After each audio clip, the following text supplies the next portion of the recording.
পড়ালেখা অনেক রুটিন মাফিক, প্রস্তুতি একদম টপ নচ, কিন্তু স্টিল তুমি পরীক্ষায় ভালো করতে পারতেছো না। আজকের ভিডিওটা তাদের জন্য।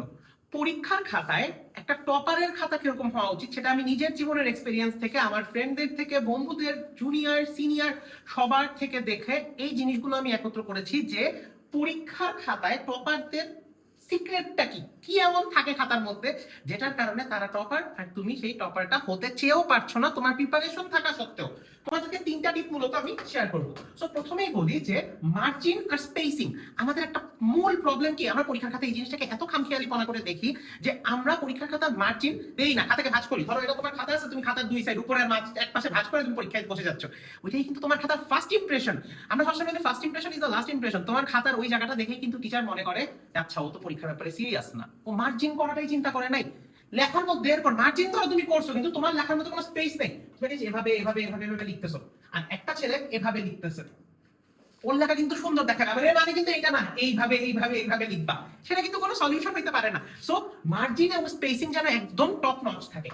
এরপরে যে পয়েন্টটা আমাদের চলে আসে দ্যাট ইজ পয়েন্ট ওয়াইজ। পরীক্ষা খাতায় একটা উত্তর তুমি ব্যাখ্যা করেও লিখতে পারো, পয়েন্ট ওয়াইজও লিখতে পারো, তুমি পয়েন্ট ওয়াইজ ব্যাখ্যা করে লিখতে পারো। সো এইখানে মূলত তোমার পয়েন্ট ওয়াইজ তুমি যদি ব্যাখ্যা করো তোমার লেখাটা খুবই স্ট্রাকচারড দেখায় এবং মনে হয় যে তুমি অ্যাকচুয়ালি জিনিসটা জানো, বিকজ তুমি যখন পয়েন্ট ওয়াইজ করতেছো তোমার উত্তরগুলো কিন্তু টিচারের কাছে আলাদা করে ধরা দিচ্ছে। তার মানে তুমিও চাচ্ছ যে টিচার তোমার খাতা পুরোটা পড়ুক, তার মানে তোমার খাতায় সেই কনফিডেন্সটা শো হচ্ছে। এরপর আমাদের 3 নাম্বার পয়েন্ট চলে আসে হলো ফিগার এন্ড ডায়াগ্রাম।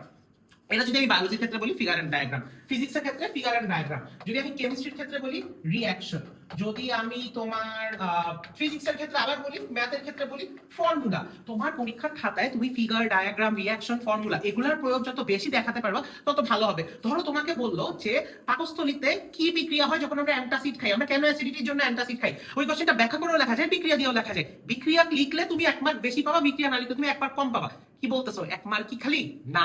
এরকম ছোটখাটো জিনিসের কারণে পরীক্ষার খাতায় অনেক মার্কের তফাৎ হয়ে যায়। এই পয়েন্টগুলো সবসময় মাথায় রাখবা এবং সবসময় চেষ্টা করবা তোমার খাতা যেন একদম নিট এন্ড ক্লিন হয় এবং তোমার যেন খাতার মধ্যে তোমার প্রেজেন্টেশনের কারণে তোমার নাম্বার যেন কাটা না যায়, বরঞ্চ নাম্বার যেন বাড়ে। এবং সাথে তুমি কি ইউজ করতে পারো, তুমি কালারিং পেন ইউজ করতে পারো।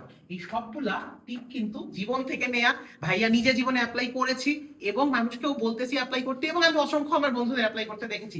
এই জিনিসগুলো যদি অ্যাপ্লাই করতে পারো তোমার পরীক্ষার খাতায় তোমাকে বানিয়ে দিবে তোমাকে একজন প্রপার টপার। সো এই ভিডিওটা ভালো লেগে থাকলে সেভ করে রাখো, শেয়ার করে দাও এবং নেক্সট কোন টপিকে ভিডিও চাও জানাও। আল্লাহ হাফেজ সবাইকে।